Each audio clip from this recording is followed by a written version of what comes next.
The leather chairs in Mr. Patterson's office creaked under our weight as my brothers and I shifted uncomfortably, avoiding each other's eyes. The mahogany desk gleamed between us and the lawyer, who methodically arranged Dad's will and various documents in neat stacks. Outside, rain pattered against the windows, matching the somber mood that had settled over us since Dad's funeral 3 days ago.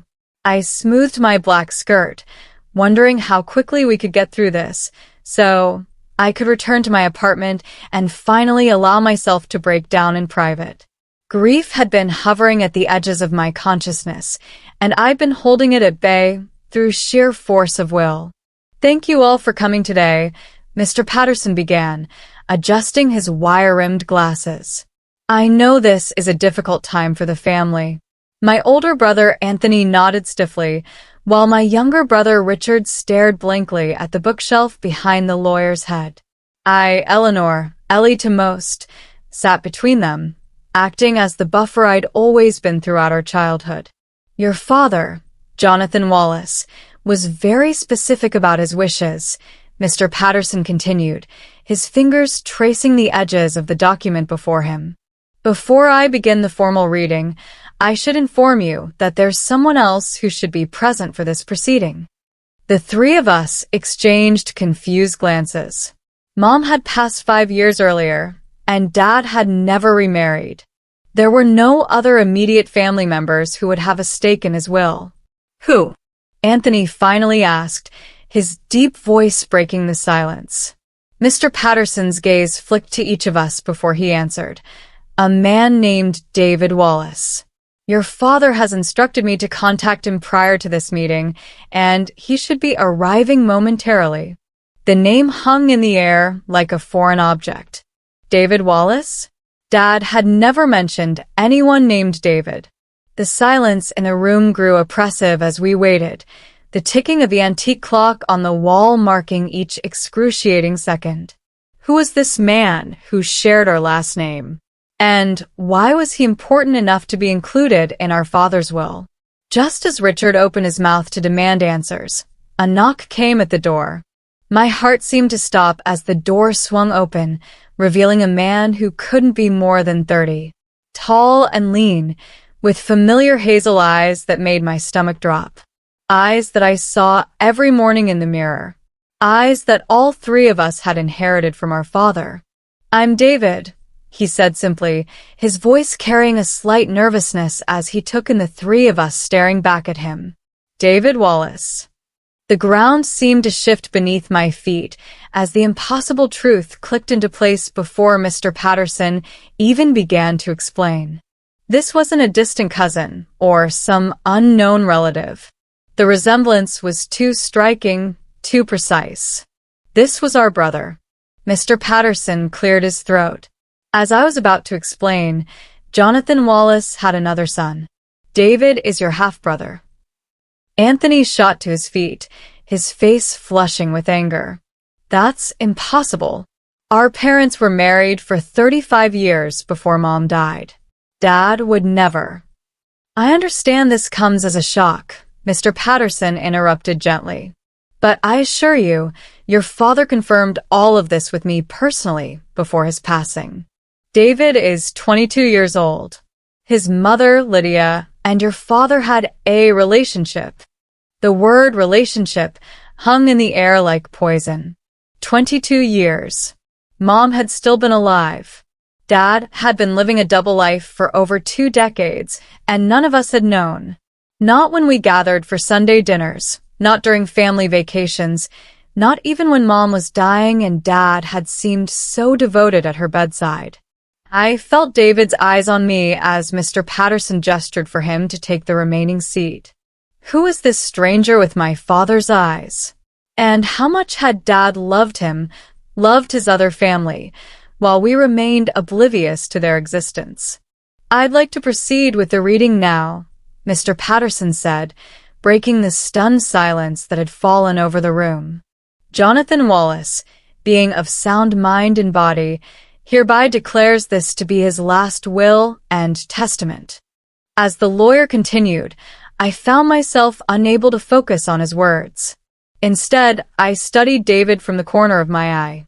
The shape of his jaw, the way he held his shoulders, all echoes of the father I thought I'd known. A father who, apparently, I hadn't known at all. And to my children, Anthony, Eleanor, and Richard Wallace, I leave the sum of $100,000 each, Mr. Patterson read, his voice cutting through my thoughts. Anthony leaned forward, brow furrowed. That's it? Dad's estate is worth millions. The company alone. To my son, David Wallace, Mr. Patterson continued as if Anthony hadn't spoken. I leave the remainder of my estate, including my controlling interest in Wallace Industries, my primary residence, and all other assets not specifically designated herein. The words hit like physical blows. $100,000 each, a pittance compared to what Dad was worth, while this stranger, this half-brother we'd never met, received everything else. Our childhood home. The company our father had built with our mother by his side. Our inheritance. Richard's laugh was hollow and disbelieving. This is a joke, right? Some sick test. But Mr. Patterson's grave expression confirmed it wasn't. I sat frozen, unable to process what was happening. The room seemed to tilt and spin around me as my brothers erupted in outrage. David remained silent, looking almost as shocked as we were. There must be some explanation. I finally managed to whisper, more to myself than anyone else. Dad wouldn't do this without a reason. Mr. Patterson nodded solemnly. There is a letter, he said, holding up a sealed envelope. Your father instructed me to read it aloud after the will. We fell silent as he broke the seal, the sound of tearing paper unnaturally loud in the tension-filled room.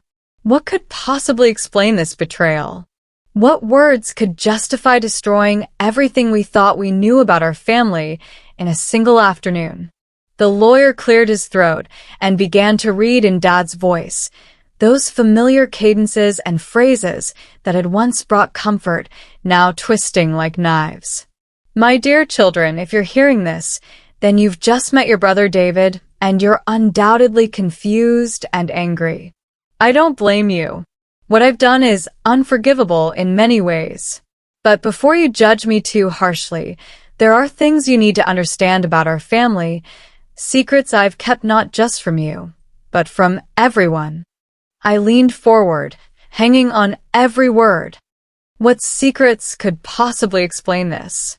23 years ago, I discovered something that shattered my world. The letter continued. A truth about the Wallace family business that I couldn't reconcile with my conscience. Your mother and I fought bitterly about what to do. She wanted to maintain the status quo, to protect you children and the legacy we'd built. I wanted to come clean to make amends. It was the only major conflict of our marriage, and in my weakness, I turned elsewhere for comfort. Anthony scoffed, but I raised my hand to silence him, desperate to hear more. Lydia was a researcher looking into some of our company's historical practices. That's how we met. What began as discussions about ethics turned into something more. I won't insult any of you by calling it love. I loved your mother until the day she died. But Lydia understood my moral dilemma in a way your mother couldn't, or wouldn't.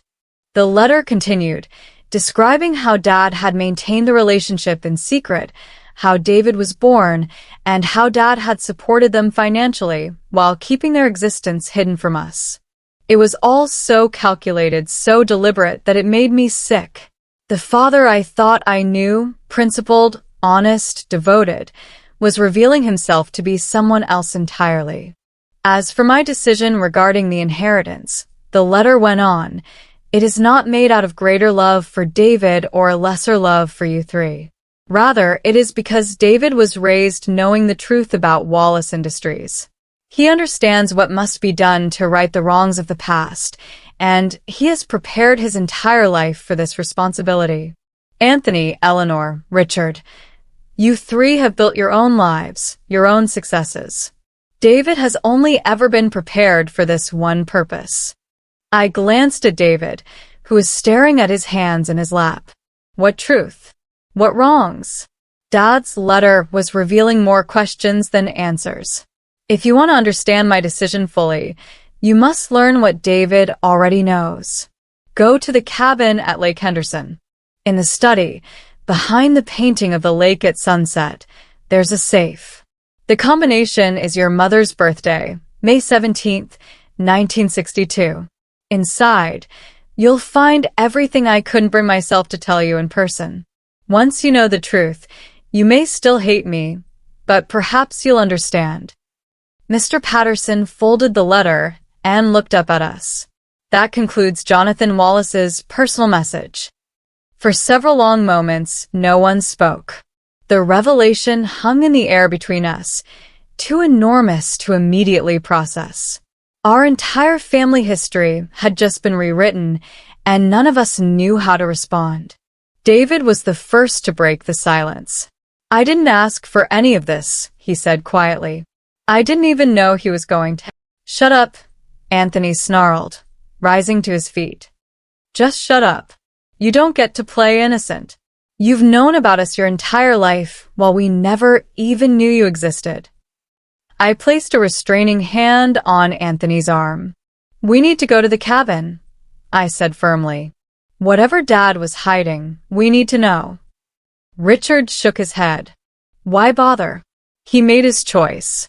He chose him. He jabbed a finger toward David. I'm going, I insisted. With or without you both. There has to be more to this story. Anthony's jaw clenched, but I could see the curiosity warring with his anger. Fine, he finally agreed. We'll go tomorrow. David cleared his throat. I should come too. There are things I know that might help explain. No, all three of us said in unison. This is something we need to do alone. I added, more gently than my brothers would have. Whatever is in that safe, we need to process it as a family. Our family. David nodded slowly, accepting our decision, though something like relief flickered across his face. What did he know that we didn't? What terrible secret was waiting for us at the lake house? As we left Mr. Patterson's office, the weight of unanswered questions pressed down on my shoulders. The father I thought I'd known had vanished, replaced by a stranger with divided loyalties and hidden motives. Tomorrow, we would learn the truth, but I couldn't shake the feeling that whatever we discovered might destroy what little remained of our family forever. The drive to Lake Henderson was tense and mostly silent. Anthony gripped the steering wheel so tightly his knuckles turned white, while Richard stared out the passenger window, jaw clenched. I sat in the back, watching the familiar landscape roll by, remembering countless happy summers at the cabin. Each memory now felt tainted, undermined by the knowledge that while we were swimming and fishing with Dad, another child's child existed somewhere else, unknown to us. I still can't believe he did this, Anthony finally said as we turned onto the gravel road leading to the cabin. 22 years. How does someone live a double life for 22 years? I didn't have an answer. None of us did. The cabin looked just as it always had, a sprawling log structure overlooking the pristine lake, surrounded by towering pines. Dad had bought it when I was just 5, and it had been our retreat from the world ever since. How many secrets had he kept within these walls? Anthony parked, and we sat for a moment, steeling ourselves for whatever we might find inside. Finally, Richard opened his door. Let's get this over with. The cabin smelled of pine and memories, summer barbecues, winter holidays gathered around the massive stone fireplace, late nights playing board games when the power went out during storms. I trailed my fingers along the familiar wooden banister as we climbed the stairs to Dad's study. The painting was where the letter had described, a sunset over Lake Henderson that Dad had commissioned from a local artist years ago. Anthony lifted it carefully from the wall, revealing the small safe embedded there. I stepped forward and entered Mom's birthday, hearing the satisfying click as the mechanism unlocked. Inside was a single thick manila envelope with "For my children" written across it in Dad's distinctive handwriting. With trembling fingers, I removed it and led my brothers back downstairs to the living room, where we could sit together to examine the contents. The envelope contained several documents: old newspaper clippings, photographs, financial records, and a bound report that looked like it had been professionally prepared. On top was another letter from Dad. "Before you review these materials," it began, "I want you to know that I tried for years to find a way to tell you the truth without destroying your love for your mother and your pride in our family. In the end, I was a coward. I created another family instead of fixing my first one. For that, I am deeply sorry." My heart raced as I continued reading aloud to my brothers. Wallace Industries was not always the respected technology company it is today. Your grandfather, Harold Wallace, built our family fortune during World War II through government contracts. What no one outside a very small circle knows is that much of that wealth came through exploitation of the worst kind. I paused, looking up at my brothers' confused faces before continuing. The documents enclosed prove what Lydia discovered during her research, that Harold Wallace used forced labor from concentration camps to manufacture components for military equipment. After the war, he brought several German scientists and engineers to America under false identities, hiding their Nazi affiliations. These men helped establish our company's technological advantages in the post-war boom. "That's impossible," Anthony interrupted. "Grandpa was a war hero. He had medals." I shuffled through the documents until I found a stack of photocopied records, personnel files with photographs attached, transfer orders with Harold Wallace's signature, bank transactions to Swiss accounts. My stomach churned as I realized what I was looking at: evidence of our grandfather's war crimes and the blood money that had established our family's fortune.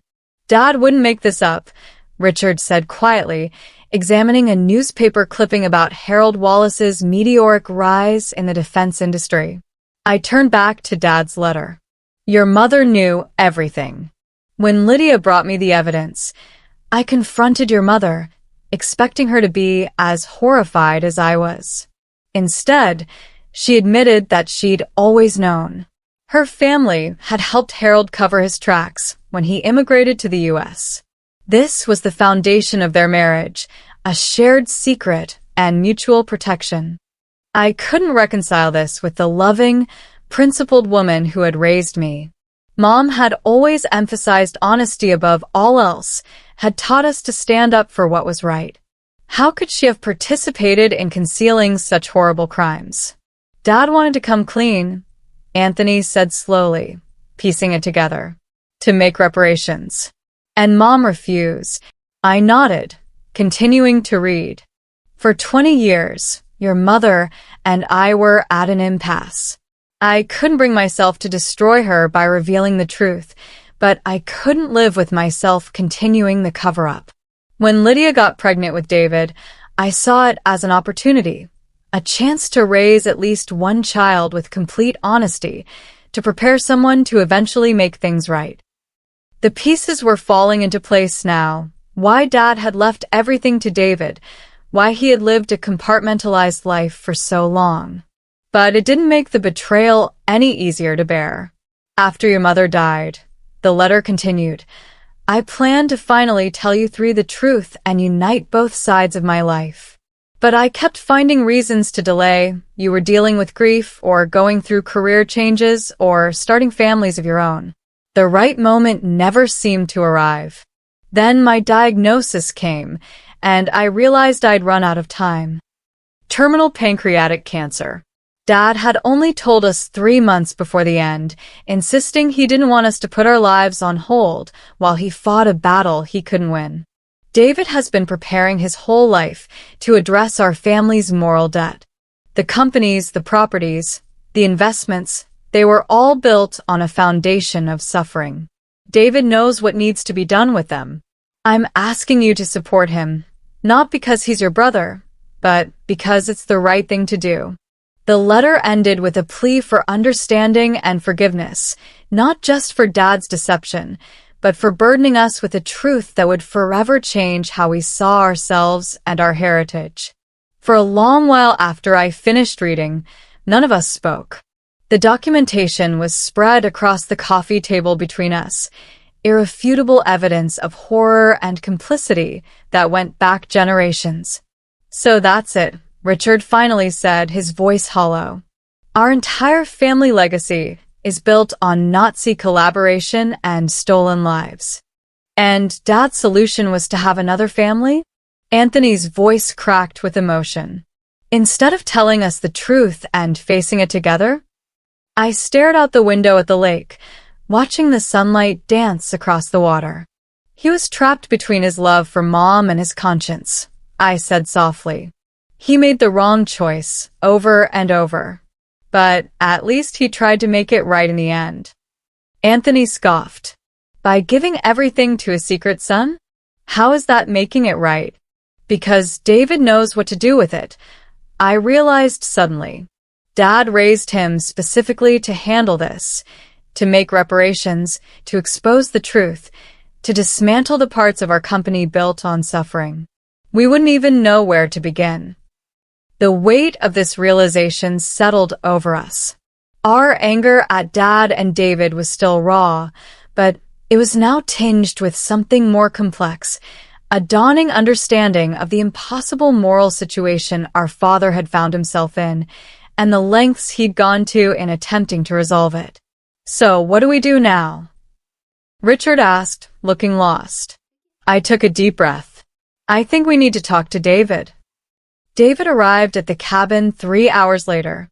He stood awkwardly in the doorway, taking in our red-rimmed eyes and the documents still scattered across the coffee table. "You know," he said. It wasn't a question. I nodded, gesturing for him to sit. "We know about Grandpa Harold. About Mom. About why Dad left you, everything." David sat on the edge of the armchair, his posture tense. "I wanted to tell you at the lawyer's office, but I thought you wouldn't believe me without seeing the evidence yourselves." "How long have you known?" Anthony asked, his earlier hostility somewhat tempered, but still present in his clipped tone. "All my life," David replied. "My mom was researching war criminals who escaped justice when she stumbled across the connection to Wallace Industries. That's how she met your dad, our dad. He was devastated by what she found. But not devastated enough to leave Mom," Richard pointed out. David shook his head. "He loved your mother. That's what made it so difficult for him. He told me he kept hoping she would change her mind, that they could face the truth together." "And you?" I asked quietly. "What has Dad been preparing you to do?" David's expression grew solemn. "There's a comprehensive plan. Reparations to survivors and their families. A historical accounting of what happened. Restructuring of certain divisions of the company. Dad and I have been working on it for years, with help from ethics specialists and historians." "And you never thought we deserved to know any of this?" Anthony demanded. "It wasn't my decision," David answered simply. "Dad made me promise to let him tell you in his own time. I've wanted to meet you my whole life." The simple admission hit me harder than I expected. While we'd been living in ignorance, this young man had grown up knowing about us, wondering about us, waiting for a family reunion that only came after our father's death. "Tell us about your mom," I said, surprising myself with a question. But suddenly I needed to know, what kind of woman had captured our father's attention during his moral crisis? What kind of mother had raised the son who now held our family's legacy? David smiled slightly. "She's a professor of European history now. Stubborn, principled. She and Dad used to argue for hours about the best approach to handling the Wallace history. She wanted full public disclosure immediately." He wanted a more measured approach. "She sounds nothing like our mother," Richard observed. "I think that was the point," David replied gently. Dad needed someone completely different, someone who wouldn't remind him of the impossible situation he was in at home. The conversation continued late into the evening as we pieced together the two halves of our father's life. David showed us photos on his phone. Dad at his college graduation. Dad teaching him to fish at a different lake, I noted with a pang. Dad in a hospital room holding David's newborn daughter, becoming a grandfather without any of us knowing.